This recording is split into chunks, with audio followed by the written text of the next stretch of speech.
And it is fantastic to be with you all as I look around, seeing many friends and colleagues. Great to be here as well at the Science Museum, which I have to say feels like a fitting place to be today, because this is the home of innovation, celebrating the progress that's transformed so many people's lives, and in a way speaking to us, calling us and inspiring us to do the same today. Now, as many of you in this room will remember, I think it was 18 or so months ago, back in opposition, in a church near Waterloo Station, I made a promise to people in this room. I said that if Labour was elected to govern, we would work in partnership with you to deliver on every one of our missions and change the country together. I meant that back then. And the moment I walked through the door of Downing Street, our work began. And that door is now wide open to you. And today's summit is the first of its kind ever. And that's really important. That's really important. Because this is about delivering the priorities of working people. But it's also about something, in a sense, even more fundamental than that. Because I often say that the changes we're making aren't just about sort of lines on a graph and statistics. They're about people. And you understand that better than anyone else. Take the Drive Partnership.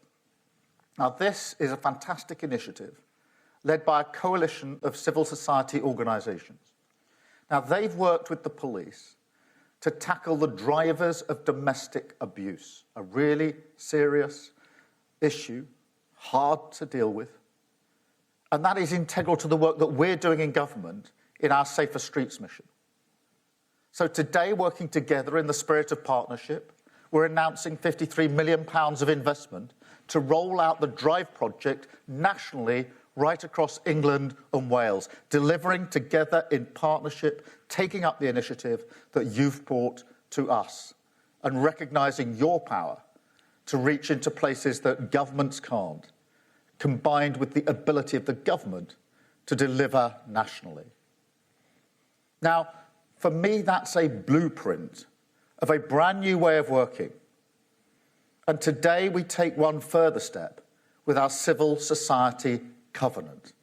And I'm really proud that we're launching that today, because that is really the hard yards of the 18 months since I made the promise, because it recognises that national renewal requires everyone to play a vital role. Not the hierarchical sort of top-down approach of the state working on its own. Not the transactional approach of the markets left to their own devices. But a way forward in partnership together, giving civil society a home at the heart of government.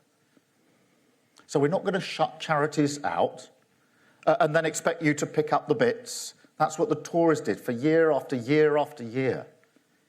Nor am I interested in slogans that sound very good, but end up being gimmicks for government to simply hide behind. I'm interested in solutions.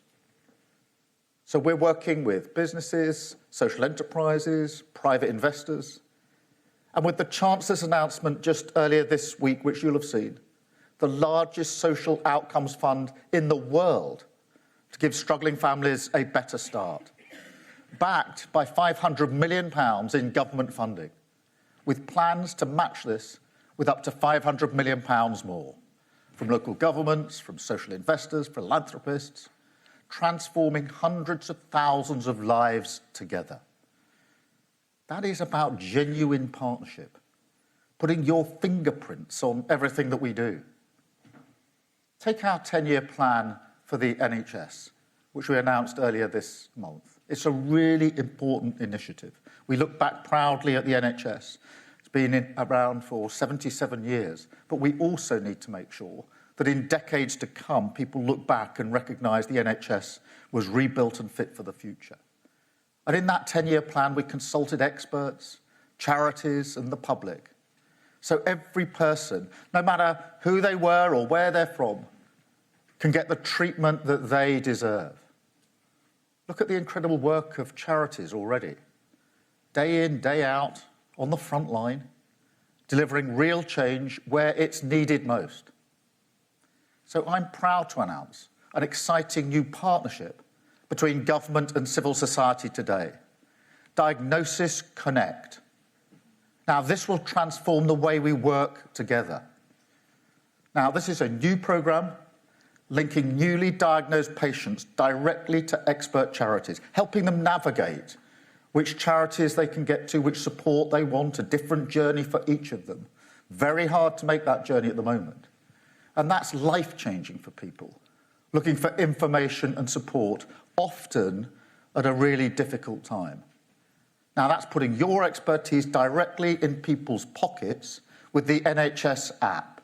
So that's going to go on the NHS app, which is a central part of our plan, and then people will have it as their map to the support to the charities that they need when they've been diagnosed. What a comfort and security that will be for so many millions of people. But I believe that good relationships need to be honest relationships. We won't blindside you with public attacks like the last government did. We need to do honest about the issues that people care about and expect us to tackle. Have the tough conversations on issues like migration or social cohesion, our security as a country. These are issues where politicians have often chosen to stoke division instead of bringing people together to fix the problem. Now, we know the damage that does to our communities.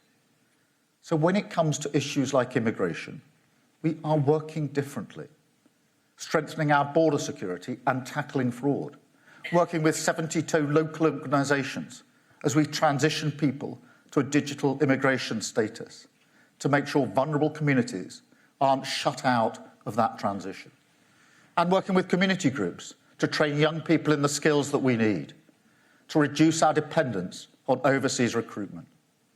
Together, we'll build stronger communities, a fairer system, a better society for everyone. And most of all this is about rebalancing power and responsibility. Because I remember, and I suspect you do, when the Tories said that people were tired of experts. Let me tell you what I think people are tired of. I think they're tired of establishment figures who don't listen to them, who don't understand the challenges that they face, tired of being excluded from decisions about their own lives, tired of being treated like their experiences don't matter. And they're the people this government is working for. Something I often talk about is the people I have in my mind's eye, because politics is about policies, it is about numbers and statistics, but most important, in a sense, it's about who do you have in your mind's eye when you make your decision. And I think of the people up and down the country who serve every day, who put in every day, often unseen, but absolutely irreplaceable. So this is an opportunity to say to each and every one of you, and through you to your organisations, thank you. Thank you for what you put in on behalf of others. To those of you that I know work tirelessly to make Britain a better place. And to say that we're keeping our promises. We said we would work differently, and we are. We promised we would listen to you, and we have. Those initiatives we're announcing today, they came from you, not us. We put them into something which works in partnership. We said we'd deliver together, and we will, to build a society of service, bound together by our common values, and finding new pride in our country and our communities.